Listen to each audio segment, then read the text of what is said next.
12 بجنے کے بعد تو سب کے چہرے پہ 12 بج جاتے ہیں، لیکن آپ کے چہرے تر و تازہ ہیں. ایسا محسوس ہوتا ہے کہ آپ نے وضو کر رکھا ہے یا تازہ وضو کیا ہے یا سبھی باوضو ہیں. اللہ اس جذبے کو قبول فرمائے اور نوجوانوں کی محنت کو قبول فرمائے. سرپرست اجلاس مفتی شمس توحید صاحب جلوہ افروز ہیں اور بہت خوبصورت نظامت کر رہے ہیں. مولانا نور اللہ صاحب قاسمی، انہوں نے اپنا کلیجہ نکال کر آپ کے سامنے رکھ دیا ہے.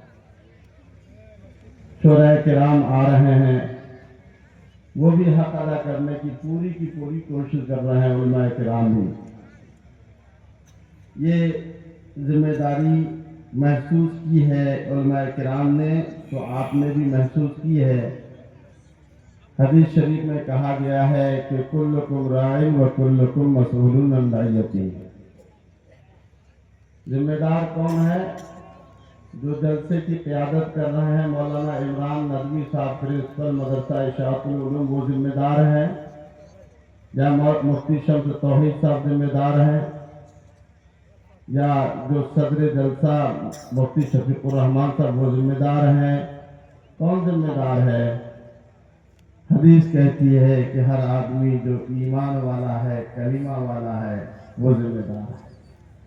اس بات کا ذمہ دار ہے.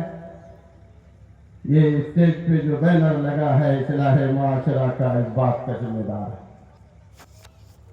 سماج کے اندر فساد پیدا ہو جائے، بگاڑ پیدا ہو جائے، اخلاقی انارکی پیدا ہو جائے، بچہ باپ کا فرما بردار نہ ہو، اس کی فرما برداری نہ کرے، نشے کا معاملہ شروع ہو جائے، ارتداد کا مسئلہ پیدا ہو جائے، یا کہیں پہ کوئی دقت کھڑی ہو جائے، تو اس کی ذمہ داری ہر فرد بشر کی ہے جو آقا مدنی محمد صلی اللہ علیہ وسلم کا دیوانہ ہے اور کلمہ پڑھنے والا ہے. بہت خوبصورت شعر ہمارے کلکتہ سے آئے ہوئے جناب آفتاب رہبر صاحب نے آپ کے سامنے پیش کیا، اور کتنا اعتماد کے ساتھ انہوں نے کہا کہ میرے لب پہ مفلسی کا کوئی اب گلہ نہیں ہے، میں غلام ہوں نبی کا، میرے پاس کیا نہیں ہے.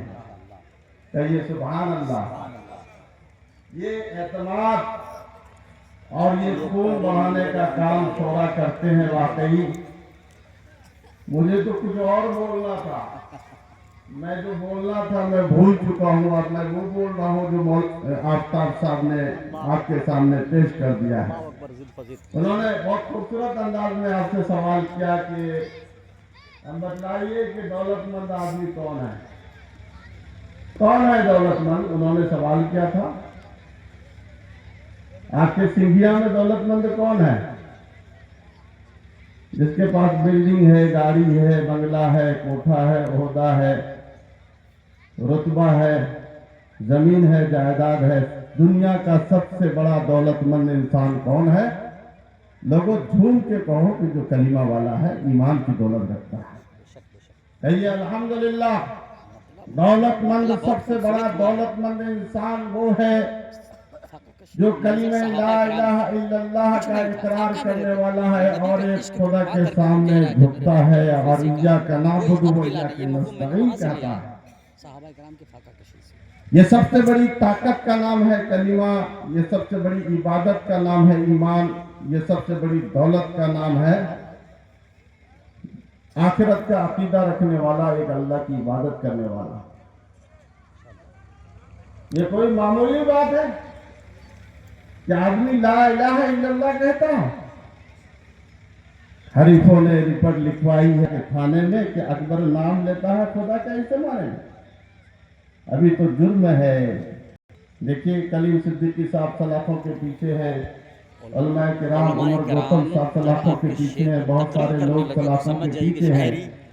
کبھی اذان پہ بات ہوتی ہے، اذان میں معاملہ کیا ہے؟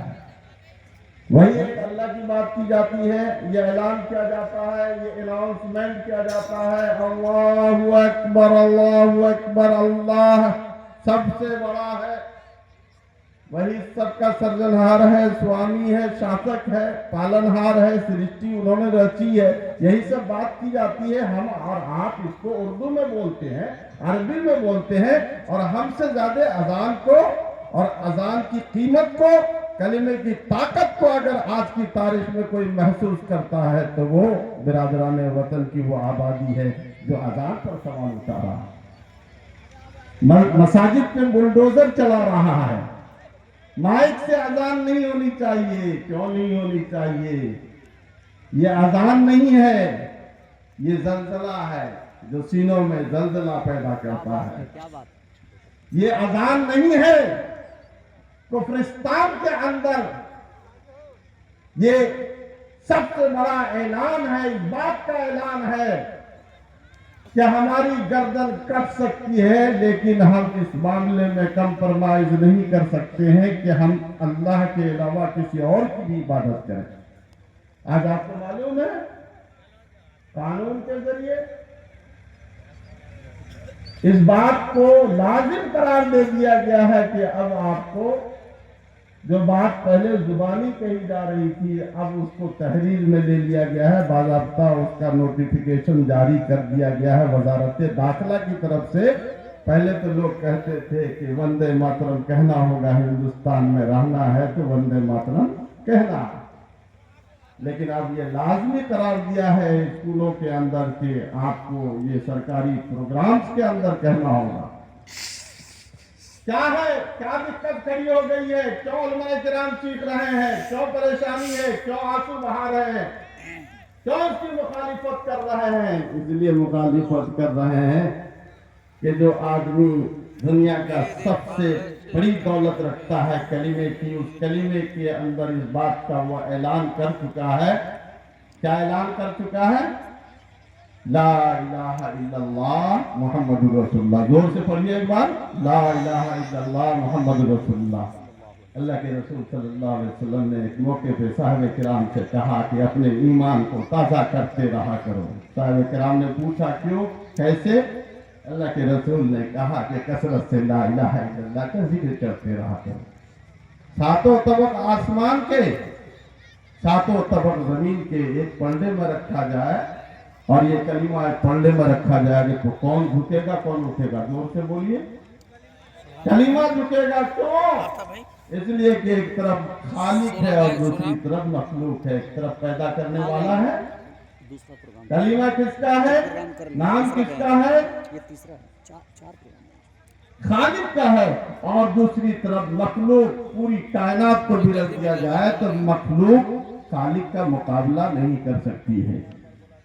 इतनी बड़ी ताकत है, इतनी बड़ी इबादत है इस कलीमे की। आज इसी की ताकत को समझना है, इसी की ताकत को अजान के जरिए से, 5 वक्त ऐलान के जरिए से, मस्जिद के मिंबर और मीनार के जरिए से ऐलान किया जाता है। लेकिन लोगों इस ताकत को तो समझो, इस ताकत को समझो। अच्छा, एक सवाल है हमारा आपसे कि अजान कहां से शुरू होती है? बोलिए जोर से। अल्लाह के लफ्ज से शुरू होती है, अल्लाहु अकबर। और अजान मुकम्मल कहाँ होती है? कहाँ पे मुकम्मल होती है? कोई मामला नहीं हुआ है, मौलाना किराम आए हैं, उनकी बात भी होगी। आपसे हमारा ये सवाल है कि अजान शुरू कहाँ से होती है? अल्लाह के लफ्ज से शुरू होती है और अजान मुकम्मल अल्लाह के लफ्ज से होती है। उसी तरह नमाज का मसला है। अच्छा, तो ये हमारे बुजुर्ग बैठे हुए आगे, जमात में आप गए हैं कि नहीं गए? आपसे पूछ रहे हैं। हम इनाम भी देते हैं, सवाल का जवाब जो सही देते हैं उनको इनाम भी देते हैं। नमाज हम पढ़ते हैं, नमाज को शुरू कहाँ से करते हैं? बोलिए। अल्लाह के लफ्ज से। जैसे तकबीर तहरीमा कहा अल्लाहु अकबर, तो अल्लाह के लफ्ज से नमाज को शुरू किया और उसके बाद नमाज मुकम्मल होती है तो उस वक्त भी हम ये कहते हैं अकीम अस्सलामु अलैकुम व रहमतुल्लाह। यहाँ नमाज मुकम्मल हुई तो अल्लाह का लफ्ज अकीम